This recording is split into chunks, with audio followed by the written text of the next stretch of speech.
So, Assalamu alaikum, everyone.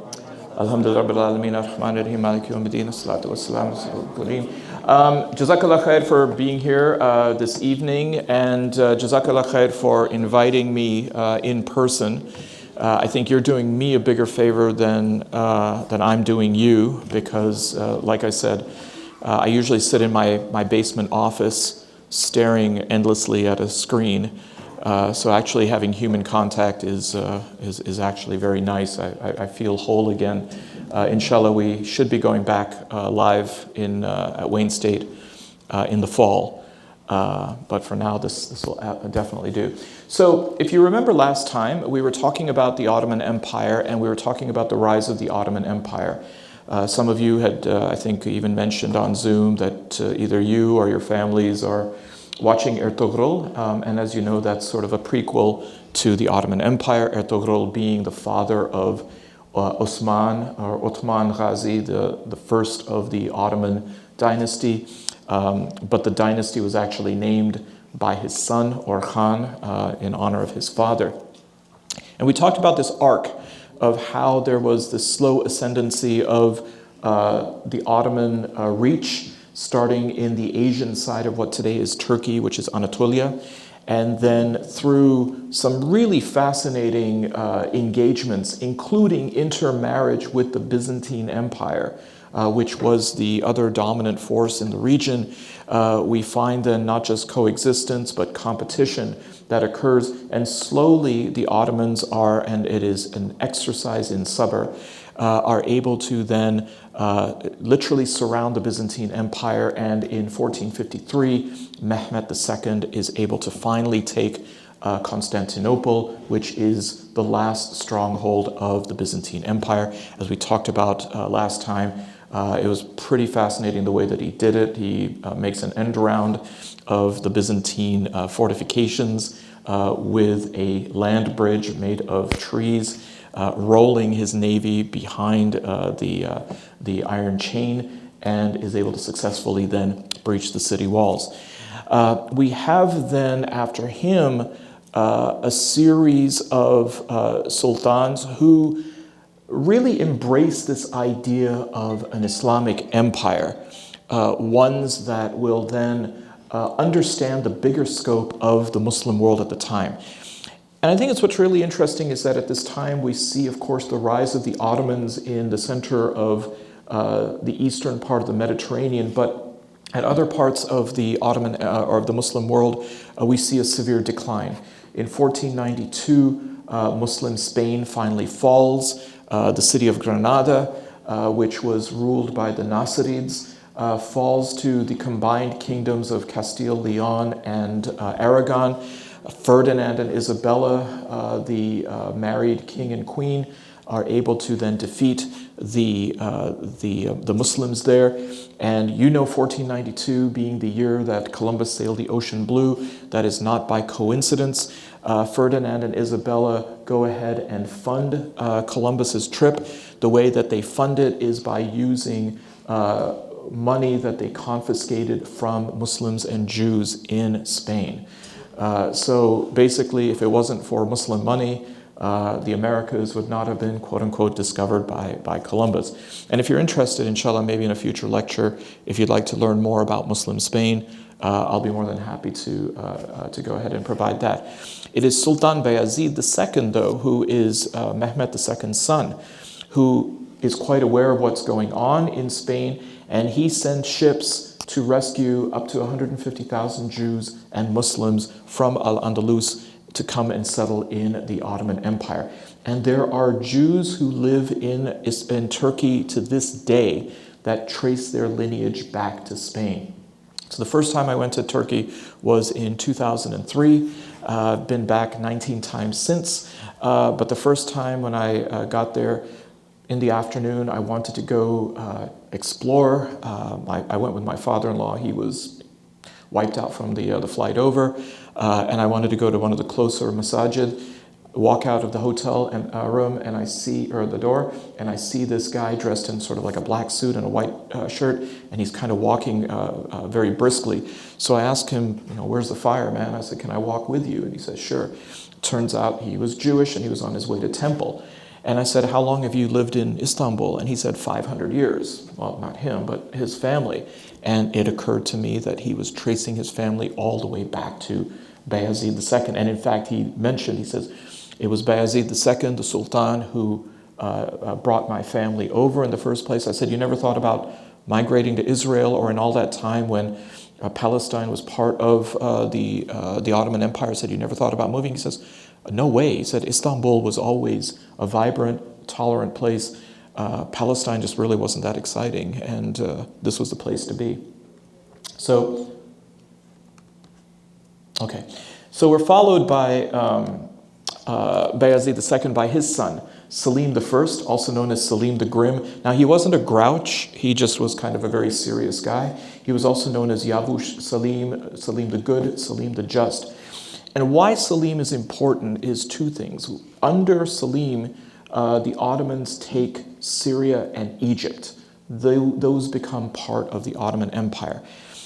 What happens is also a sign of real diplomacy. The area of Egypt and part of Syria was ruled by the Mamluks. And the Mamluks had been in power since the 13th century. They had taken over for Salahuddin after he had died, and there was a power vacuum there. Salahuddin, of course, the great Muslim leader who takes back Jerusalem in the Second Crusade from the European Crusaders. The other reason why this is very important is because during that period of time, from the 13th century to the 16th century, the caliphate was based in Egypt. Baghdad was destroyed by the Mongols in 1258, which was the capital of the Islamic world. And even though the capital was destroyed, because the caliphate moved and the caliphate could move, we now have a new center of power in Egypt. When the Ottomans defeat the Mamluks, they do two things. They bring the caliph back to Egypt, and from that point until 1924, the caliphate, the seat of Muslim power, was in Turkey. The other thing that happens is that the Ottomans tell the Mamluks, you guys did a pretty good job ruling Egypt, except for, losing to us. And so they kept the Mamluks in power in Egypt as their deputies for another 271 years. 281 years. And so this was a way that the Ottomans used to work. They said, you guys are doing a good enough job, you can just be our deputies. So nothing about just kicking them out of power. The other thing that I want you to also think about when you think about Selim and the year 1517 and taking Egypt, I always like to go ahead and ask the question, what else was going on in the world? In 1517, there was a priest in Germany who was upset at what he saw was the hypocrisy of the Catholic Church. The Catholic Church, he felt, was really corrupt at this time. One of the things that they were doing was that they were literally selling pardons. For a certain amount of money, you could buy your way out of hell. It was called an indulgence, and this practice was called the sale of indulgences. Well, that was one of many things that bothered this priest. So one day what he did was he decided to write down all of his complaints of the Catholic Church and pin them up to the door of his local church in Wittenberg, Germany.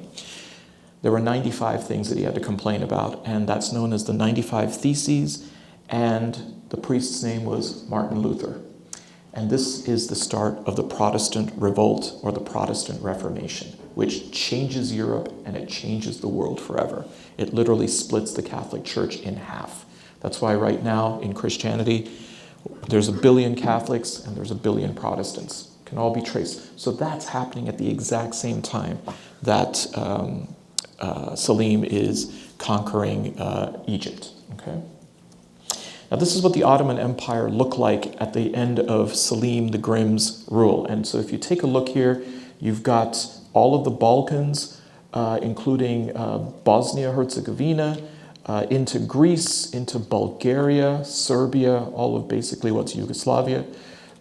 You've got the north side of the Black Sea, which was known as the Tataristan, or the Crimean, the Tatar state, what is today Turkey, the Hijaz, including Mecca and Medina, Egypt, part of the Sudan as well. So pretty good area of land, and also part of Algeria.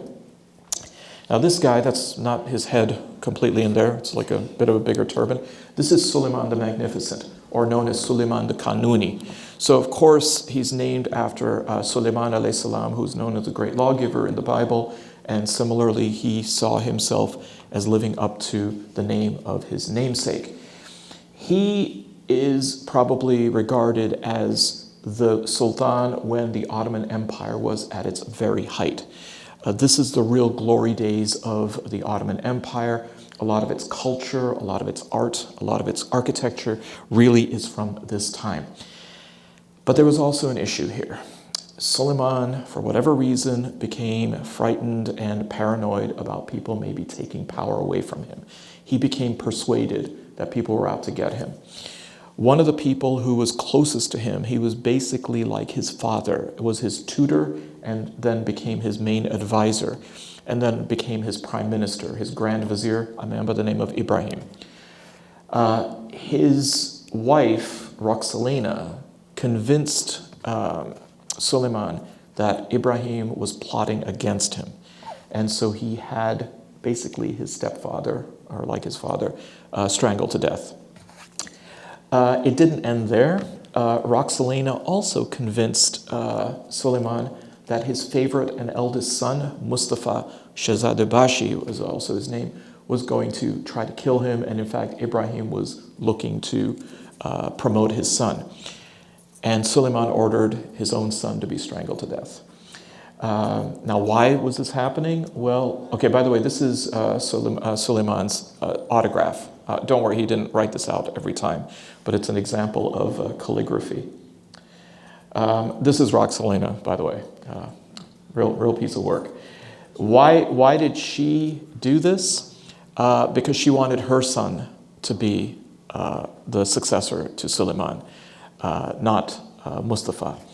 And so that masjid that I was telling you that I visited as I was walking with the Jewish guy in Istanbul is the masjid where Ibrahim and Mustafa are buried in Istanbul.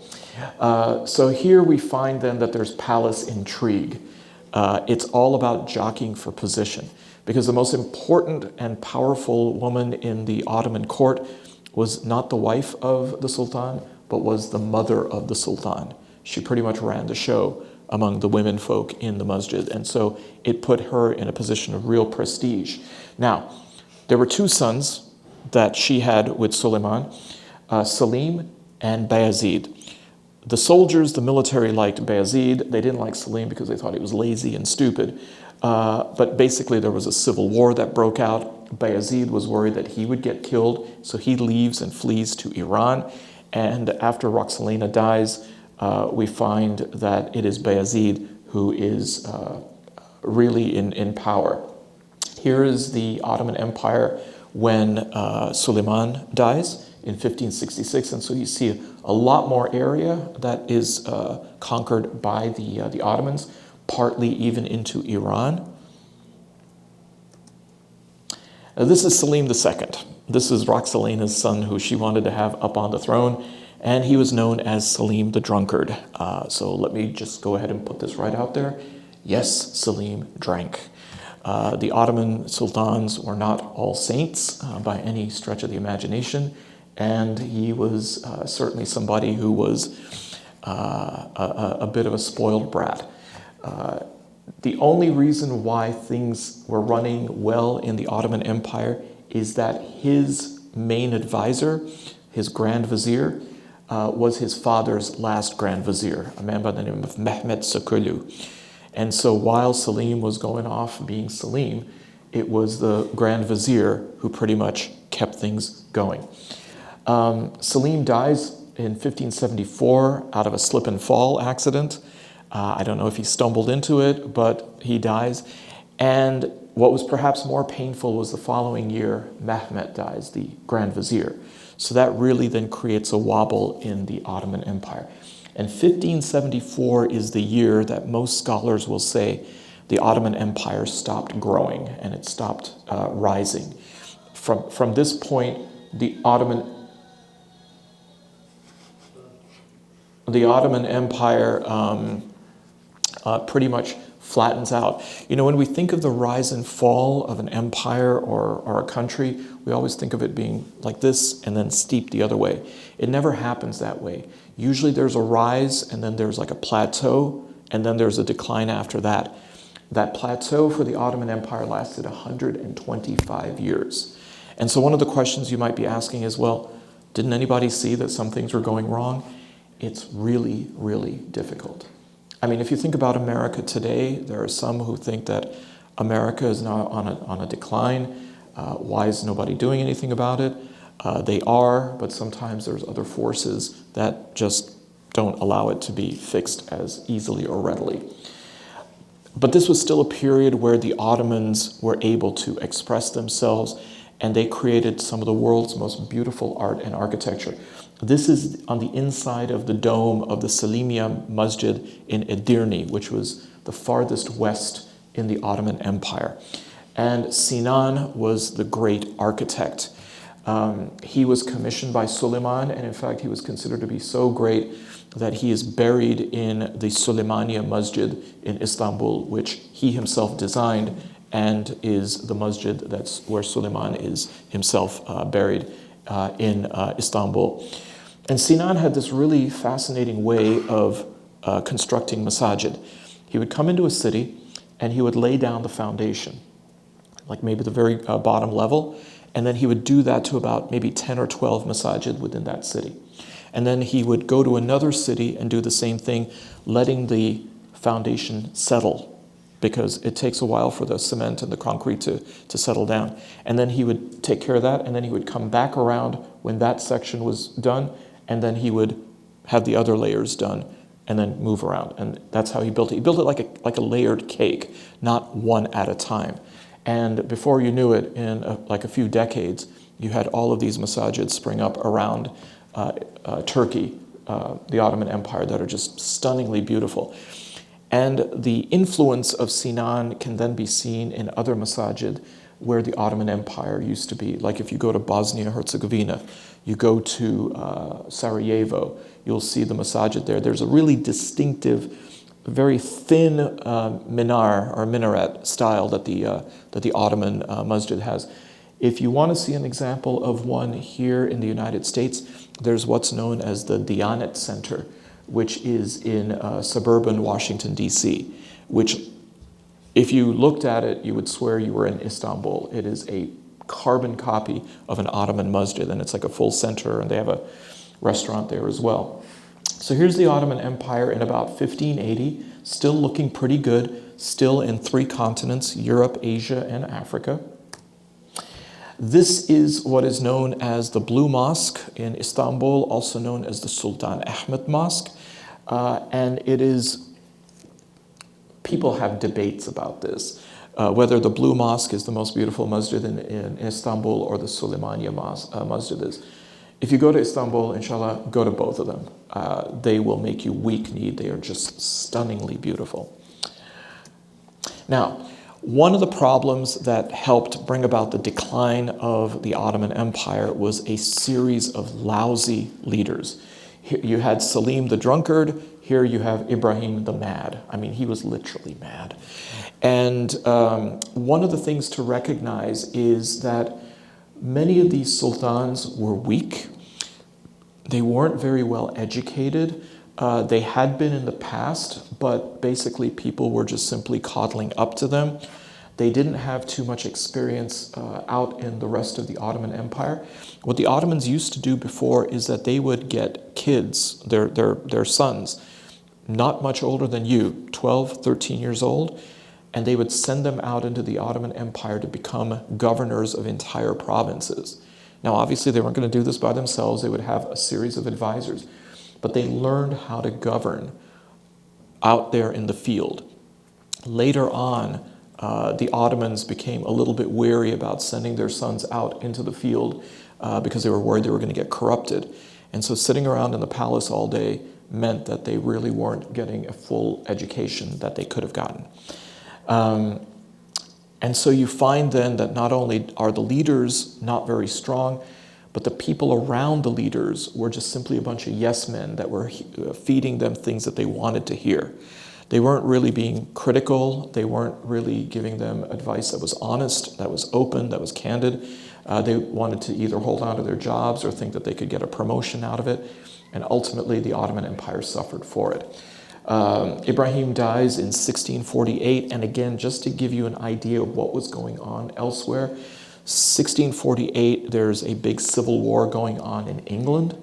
And in 1648, Europe finally ends a 30-year period of war, which was part of the whole Catholic-Protestant war.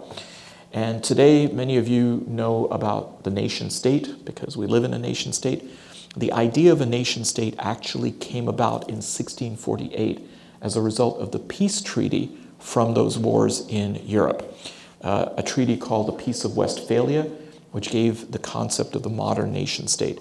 So if you think that the nation state has been around forever, the nation state is only 472 years old as a concept. So here's the Ottoman Empire around 1672, and this is probably about as big or as vast as the Ottoman Empire got, certainly as far to the west as it got. And if you take a look on this map, that green area in Europe is right up against Austria, and that is about as far as the Ottomans got. And in 1683, they made their last attempt to try to capture Vienna. Vienna was the capital of the Austrian Empire. The Habsburg dynasty ruled from Vienna. And if you ever get a chance to go to Vienna, I mean, I've only gone through the airport, but inshallah, one of the places to go. The palaces there are absolutely stunning. The Ottomans were not successful, and they got pushed back. But when they were attacking the city walls of Vienna, apparently Vienna is known for its pastries, it's known for its baked goods. Some of the bakers were inspired by what they saw on the flags of the Ottoman army, which was, of course, being a Muslim army, the crescent moon and the star, and they decided to commemorate their victory over the Ottomans by making a pastry that looks like a crescent moon, which is a croissant. Now, a croissant, you know, as being French, not Austrian. So how did the croissant get to France? Anyone? Because the Habsburgs and the Bourbons, the royal family of France, used to intermarry. And probably the most famous Austrian to marry a French king was Marie Antoinette, who married Louis XVI. Both of them lost their heads in the French Revolution, but that's how the croissant gets to France. So there you go. Next time you have a croissant, and what was the name of the place in Birmingham? Is it Canals? Not Kroger, man. Come on. I think it's called Canales or Canals. It's on Maple and Eaton. If you want to try an almond croissant that'll change your life, I mean, it's even better than one you'll have in France. So anyways, once the Ottomans lose at Vienna, the rest of Europe now starts to think, wow, maybe the Ottomans aren't as tough as we thought they were. Maybe we can start to push back. And the Austrians and the Russians now start to go ahead and push back on the Ottoman Empire. And you'll notice here that there are a series of wars, and there's also a series of treaties, or what is known as the Peace of Sistova, the Peace of Jassy. Anytime you see a treaty with the Ottoman Empire at this time, near the end of the 18th century, it means that the Ottomans weren't strong enough to fight. If they are agreeing to a peace treaty, it means that they're either worried that they're going to lose or that they were going to lose more than they gain. So this is something that Europe started to notice and take notice about the relative weakness of the Ottoman Empire.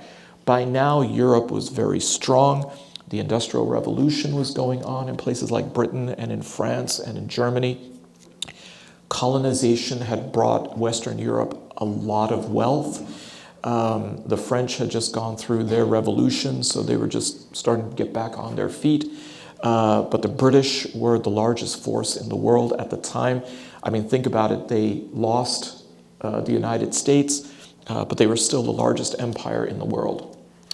Now, here's Napoleon Bonaparte. You're thinking, what does Napoleon have to do with the Middle East? What does Napoleon have to do with the Ottoman Empire? Napoleon was the first European to invade the Ottoman Empire. And where does he invade him? Egypt. And here you see a scene where on July the 21st of 1798, he takes Cairo, and you see the pyramids in the background. Now, what's really interesting about Napoleon is he shows up in Egypt, and it seems as though he has a thing for Islam. He meets with the scholars at Al-Azhar University, the great learning institution which was established in 969. So it's even older than Oxford and Cambridge.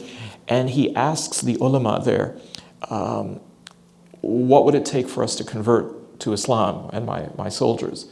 And the ulama say, well, I mean, you have to give the shahada. And he's like, all right, check. But it seems like the deal breaker is that the ulama said that your army is going to have to give up wine. And Napoleon said, come on, we're French, we're not giving up wine. So again, I don't know how true the story is, but many scholars do contend that it actually happened. But Napoleon stands up in front of a large crowd in Cairo after he defeats the Ottoman army there. And he says in French, nous sommes vrais musulmans. We are all Muslim. And the crowd is like saying, what do you mean we? But he then starts to quote from the Hadith and from the Quran, which really then mystifies them. So the question is, how did he learn enough Hadith and enough Quran to go ahead and be able to riff it in front of a Muslim audience? So the answer to that is he learns it from India. Napoleon had created a treaty with Tipu Sultan, who was the great Muslim warrior leader from Mysore, who himself was fighting the British in India with the Battle of Plassey. And so the French, of course, longtime enemies of the British, decided to then use the enemy of my enemy as my friend, and linked up with the Muslims of India to try to fight the British. But in that process, the French had enough contact with the Muslims, and they had this idea that they were going to make inroads into the Ottoman Empire. So Napoleon decided, let's go ahead and learn a little bit about Islam. So really fascinating story about that. This is Muhammad Ali, not the boxer, and he is the person who takes back Egypt from the French. The Ottomans send him in, and in 1801 he's successful in kicking out the French. Of course, he doesn't do it alone. He needs the help of the British, who are only too happy to go ahead and do so.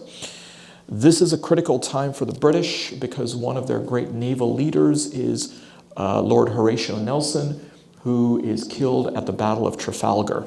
And if you ever go to London, if you go to Trafalgar Square, that square is named after that battle. And if you look at the very top of the column, you'll see a statue of somebody there, and that is Lord Nelson. So there you go. This is Ismail of Egypt, who is Muhammad Ali's grandson. He is the governor of Egypt in the 1860s.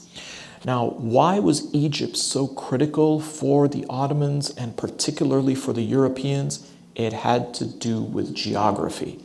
It had to do where Egypt is and how it was going to be vital for these big empires. This is a map of Africa and Asia and really this part of the world. And if you take a look where it says the Suez Canal, that area before the canal was built, before 1869, was land. It was a land bridge which connected the Mediterranean to the Red Sea. If you didn't have the Suez Canal and you wanted to sail from, say, London to Bombay, you had to go all the way around Africa, which was 12,300 miles.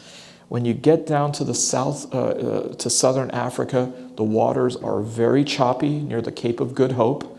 And you also have to worry about, pirates, especially on the western coast of Africa. So it is perilous, it is long, you don't know if your crew is going to make it, you don't know if your goods are going to make it. Spoilage is a reality. Going through the other way, through the Mediterranean, you'd have to then take all your goods off the ships, put them on camels or donkeys, and then upload them to other ships on the other side in the Red Sea, and then sail down through the Red Sea to the Arabian Sea into the Indian Ocean.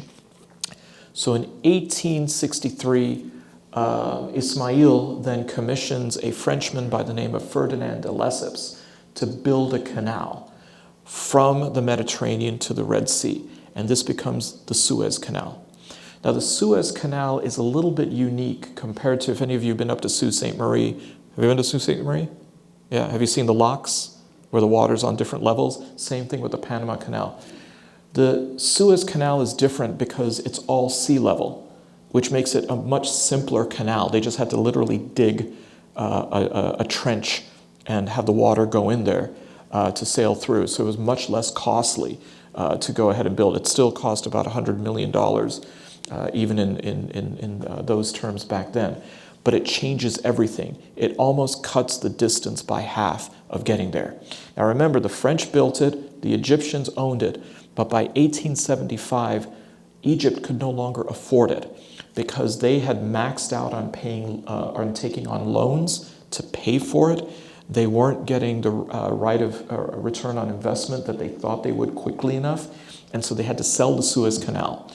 Who bought it? The British. So the British now own the Suez Canal, which literally goes right through Egypt. Mind you, Egypt is still part of the Ottoman Empire. So this is what the British Empire used to look like in the 19th century. Okay? This is all the territory that was under British rule. And here's a graphic here. There's a famous saying that the sun never set on the British Empire. And it was absolutely true, because if you see that, that's not a Target store in every time zone. That's literally showing you that in every single time zone, and are we setting our clocks forward on Saturday night? Yeah. Every time zone had some British territory in it at that time. So the British were really interested in keeping their empire together because it gave them so much power. Now, back to the Ottoman Empire. By now, you can probably guess that we are here in the middle of the 19th century and things are going really badly for the Ottoman Empire. In fact, by this time, it is being called the sick man of Europe. Its economy is in shambles. It's no longer